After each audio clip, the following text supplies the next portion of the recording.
So today I'm sat inside the magnificent All Saints Church at the bottom of the parade in Leamington. But who I have here is next to me is Stella Bolitho, who is the chair of the Leamington History Group. And today we're going to talk about the Heritage Days that are upcoming in September. Welcome to Life in Lem, Stella. Thank you, Tim.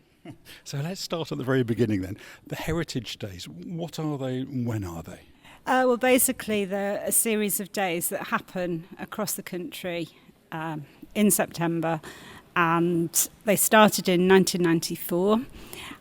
This was originally European Cultural Days, so it backs on from that.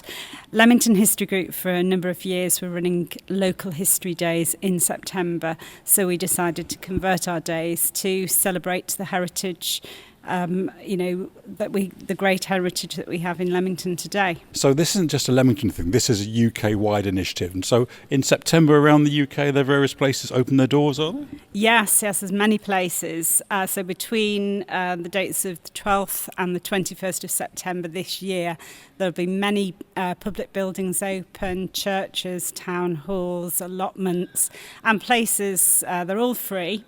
And the public are encouraged to come in and learn more about their local heritage. So tell us about what's happening in Leamington, Stella. Where can people get into on the 12th of September that they wouldn't have previously been able to do?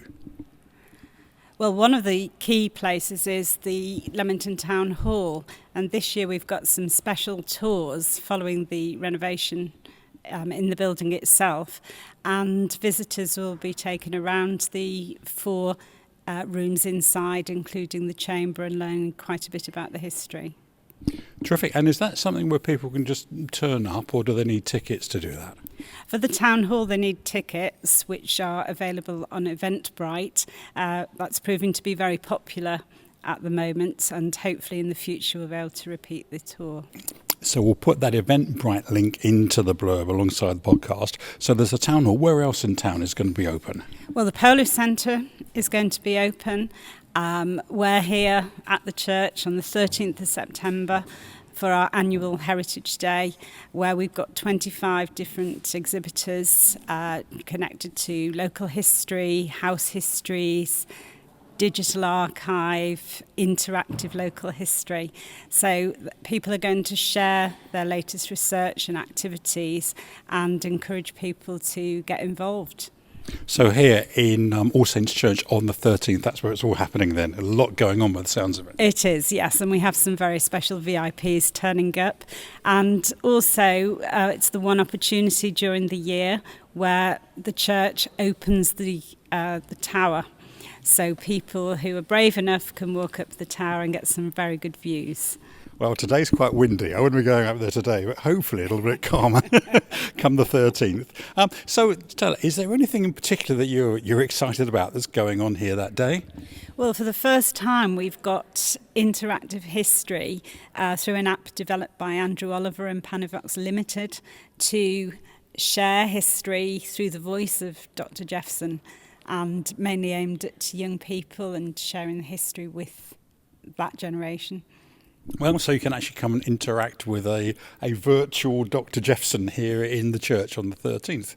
That sounds, exciting. Well, Dr. Jeffson definitely is going to come to our Heritage Day. So the Leamington History Group, that's an organisation I've only come across relatively recently. So for those who may not have come across the group before, tell us a little bit about what you do and how you formed. Certainly. So Leamington History Group emerged out of the Bath Place History Project about 1999, and they used to meet at Bath Place Community Centre, and they started to preserve some of the history of the town, and people used to give them photographs and memorabilia, just to, because they didn't know what else to do with it, and they wanted it to be put to good use in the future. And in 2004, the group was then formalised into the Leamington History Group, starting with 12 founding members. Today our group is 120 members.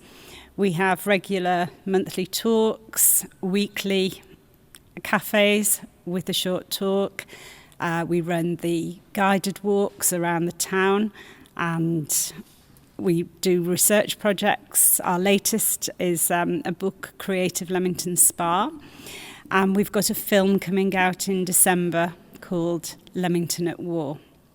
So a whole range of things, both face-to-face meetings and content that people can access as well. In fact, we met David Morse a couple of months ago, who runs the Walk Back in Time history walk. In fact, he did run. He's just done his final one, hasn't he? He's just retired, yes. So if people want to find more out about what the Leamington History Group are up to, what's the best thing for them to do? Well, turn up to one of our cafes on a Tuesday morning at 13 Althorpe Street, the Band Factory, and come and see us, see what we do. Or look on our website, Leamington History Group, or our social media. Right, and again, we'll include the links to all of that good stuff alongside the podcast here. So, Stella, you're chair of the Leamington History Group now. How did you get involved with it, and what do you enjoy about being involved in preservation and I guess the exposing of Leamington's history? Well, I got involved about 8 years ago. I've always been interested in history, local history, and I'm obsessed with family history and ancestry research and so on. So I just went along, for the talks, and very soon I found myself writing articles for a book called 100 Buildings of Leamington, which looked at ordinary buildings and tried to tell the story of the town through those buildings. And from then on, I joined the committee and, really enjoyed basically the social activity. We've got some great people in the group. So I went along to one of the Tuesday morning cafes, and it was a presentation about 20th century architecture in Leamington. And I just thought it fascinating because there was all of these very interesting and significant buildings sort of hiding in plain sight, really, that I'd never really noticed or realised what they were before. And so even though my involvement with the group has been very glancing really so far, it's already opened my eyes to some different aspects of Leamington. So Stella, thank you very much for that. Thank you. So for the Heritage Days themselves, if someone wants to find out more information about those specifically, is that the same resources they turn to, or is there anywhere in particular? Yes, it's our Leamington History Group website, our Leamington History Group Facebook page. There's details to contact people about further information, or Leamington History Group Eventbrite. But there's also Heritage Open Days booklet, which is the national booklet, which advertises everything within the district that people can go and see. Where could someone pick up that booklet? In the tourist office. Oh, right. So straight down to the tourist office by the pump rooms, and that booklet's there as well. So a feast of opportunity there, a lot of different resources. Saturday the 13th of September between 10 a.m. and 3 p.m. That's a wrap. Stella, thank you so much for sharing that with us, and thank you for joining us here on Life in Lem. Thank you very much.